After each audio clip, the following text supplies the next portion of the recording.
শুভ দুপুর সবাইকে। আজকে রান্নাটা তোমাদের সাথে শেয়ার করে নিই। দেখো করেছি ভাত। ও হ্যাঁ, আজকে হচ্ছে রবিবার। করেছি ভাত, রোজকার মতো ভাত তো ম্যান্ডেটরি।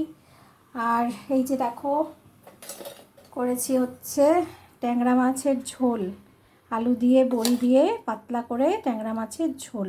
ট্যাংরা মাছের মধ্যে কটা তোপসে মাছও দিয়েছি।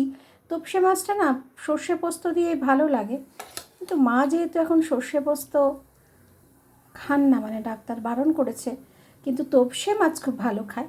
তাই মায়ের কথা মাথায় রেখে আমাদের মতো ওই আলু বড়ি দিয়েই ঝোল করলাম।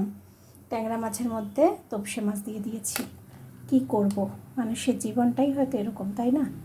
খুব ভালোবাসতো মা তোপসে মাছ খেতে, সর্ষে পোস্ত দিয়ে ঝাল, শাশুড়ি মায়ের হাতে খুব ভালো খেতাম। কিন্তু ওই যে বললাম, এখন মায়ের তো খাওয়া বারণ, তাই পাতলা করে ঝোলই করলাম। আর এটা করেছি দেখো, বাঁধাকপির তরকারি করেছি, বাঁধাকপির ঘন্ট, বেগুন ভাজা, সাদা আলুর একটা তরকারি হয়েছে, আর হয়েছে মাছ ভাজা।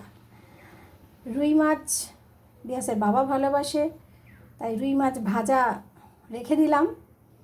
এই আর লোটে মাছ সেদ্ধ, ঘটুদের মাংস, এগুলো সব রান্না করেছি।